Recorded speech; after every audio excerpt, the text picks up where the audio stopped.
بيده الملك وهو على كل شيء قدير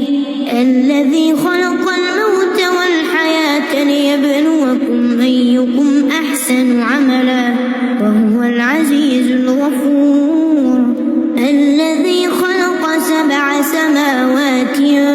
طباقا ما ترى في خلق الرحمن من تفاوت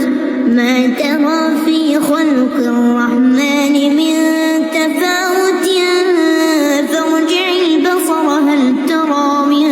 فطور ثم ارجع البصر كرتين ينقلب إليك البصر خاسئا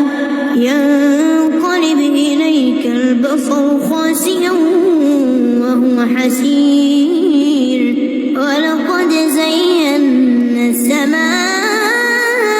الدنيا بمصابيح وجعلناها رجوما للشياطين وأعتدنا لهم عذاب السعير وللذين كفروا بربهم عذاب جهنم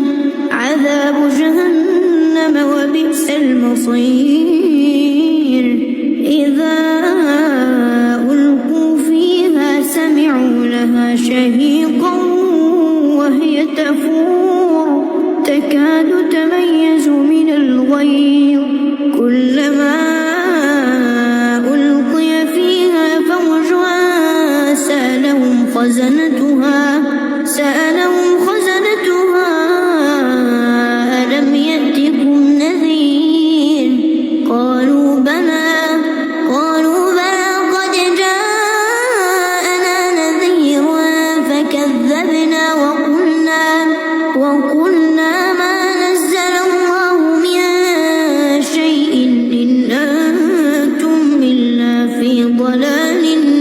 كبير وقالوا لو كنا نسمع أو نعقل ما كنا في أصحاب السعير فاعترفوا بذنبهم فسحقا لأصحاب السعير إن الذين يخشون ربهم بالغيب لهم مغفرة وأجر كبير وأسروا قولكم أو اجهروا به إنه عليم بذات الصدور ألا يعلم من خلق وهو اللطيف الخبير هو الذي جعل لكم الأرض ذلولا فامشوا في مناكبها وكلوا من رزقه وإليه النشور أأمنتم من في السماء أن يخسف بكم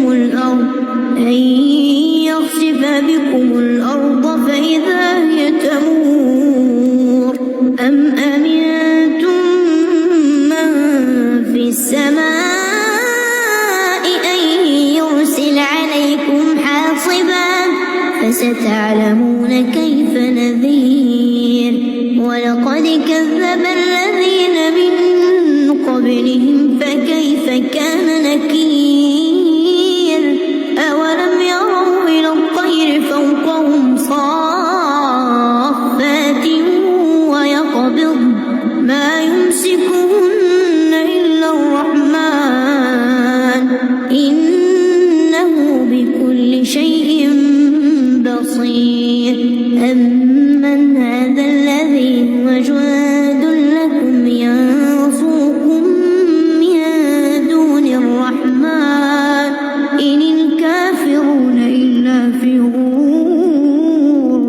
أمن هذا الذي يرزقكم من أمسك رزقه بل لجوا في عتو ونفور أفمن يمشي مكبا على وجهه أهدى أمن يمشي سويا على صراط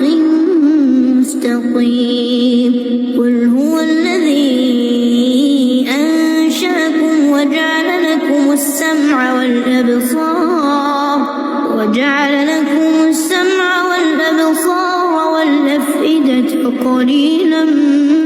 ما تشكرون قل هو الذي ذرأكم في الأرض وإليه تحشرون ويقولون متى هذا الوعد إن كنتم صادقين قل إنما العلم عند الله وإنما أنا نذير مبين فلما رأوه زلفة سيئت وجوه الذين كفروا وقيل هذا الذي كنتم به تدعون قل أرأيتم إن أهلكني الله ومن معي أو رحمنا فمن يجير الكافرين من عذاب أليم قل هو الرحمن آمنا به وعليه توكلنا فستعلمون من هو في ضلال مبين قل أرأيتم إن أصبح ماؤكم غورا